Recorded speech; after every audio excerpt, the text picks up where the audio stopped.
They say the Sicilian Mafia is dead, that it faded into history. But if that's true, then why does an invisible river of money, billions, still flow across Europe every year, and every drop leads back to Sicily?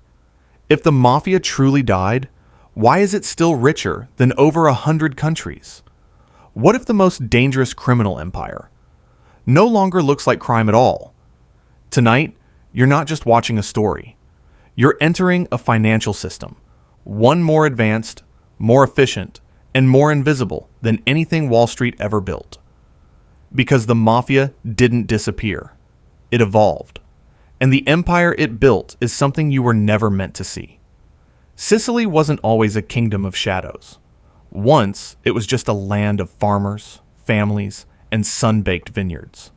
But when the government failed to protect people, a new force stepped in. A force that understood something no politician ever did. Violence is temporary. Cash flow is forever. So the Mafia reinvented itself from the very beginning. Not as a gang, but as an alternative economy. They controlled the land, then the ports, then the markets, then the fear. And when you control fear, you control everything built on top of it. By the 1950s, their income quietly surpassed that of some European banks. But that still wasn't enough. They needed something bigger. Circulation. Money that doesn't travel dies. So the Mafia crossed the ocean. In America, they found partners, organized, disciplined, ambitious. Together, they created the world's first criminal banking system, a cross-continental network with no paperwork, no taxes, no accountability, and no way for governments to understand how it worked. Suitcases of cash moved from Sicily to New York, Montreal, Chicago, circulating like a hidden bloodstream. But the real empire, it wouldn't begin with guns, or drugs, or violence. It would begin with globalization. Before Silicon Valley invented microcredit, the Mafia had already mastered it. In rural Sicily, banks refused to lend to poor farmers. So the Mafia stepped in, offering loans with high interest and zero forgiveness. And with every loan came loyalty. Then came construction. Every road, every bridge, every public building built in Sicily for nearly 40 years paid a secret tax to the Mafia. A shadow taxation system, one more efficient than the government's own.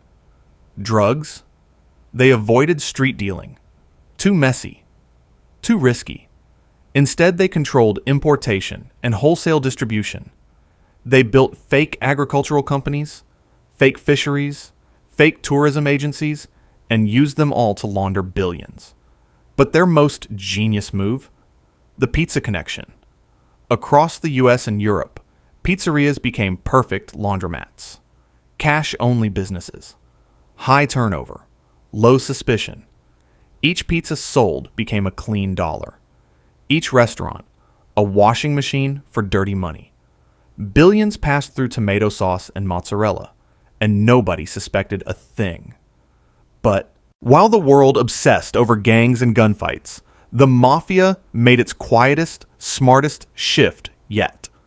They moved into financial crime. Today, the Sicilian Mafia's main revenue streams include EU agricultural subsidies, renewable energy fraud, cyber scams, construction contracts, luxury real estate, tourism monopolies, and container shipping logistics. They no longer need to fire bullets. They just need bank transfers. Experts estimate their financial network at $40 to $60 billion a year, more than the GDP of over 100 nations.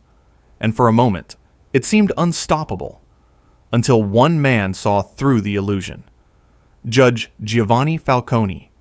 He wasn't interested in arrests. He followed the money. And what he found was horrifying.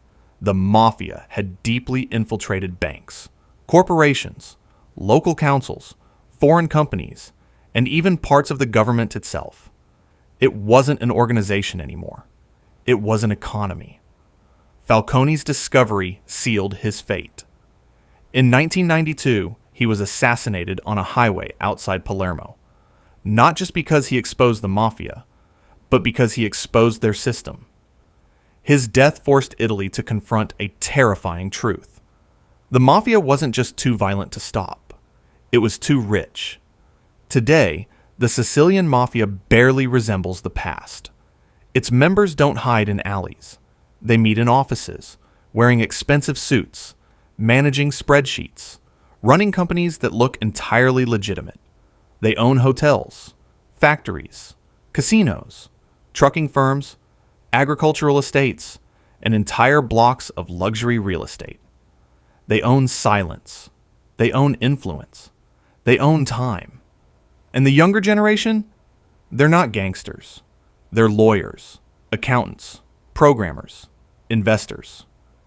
Educated specifically to protect the family empire. The perfect criminal model isn't built on violence. It's built on legitimacy. A business so clean and so polished that no one remembers its foundation is soaked in blood. This empire will outlive the men who created it. It will outlive the wars, the raids, the crackdowns, because it no longer depends on men. It depends on systems. And systems don't die. Marcus Aurelius once wrote, "Nothing strengthens authority so much as silence." The Sicilian Mafia never needed to hide its power. People simply chose not to look.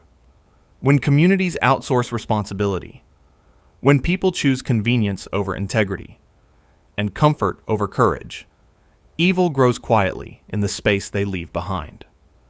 The Sicilian Mafia didn't become powerful because it was ruthless. It became powerful because society left a vacuum, and something will always rise to fill the vacuum. In the end, the Mafia's greatest weapon was never fear. It was human weakness. And the greatest lesson? Power doesn't disappear. It simply changes shape. If you want to understand the forces shaping the world today, you must learn to see what hides in plain sight. What if you knew the next secret before anyone else did? Comment your thoughts, and don't forget to subscribe for the next revelation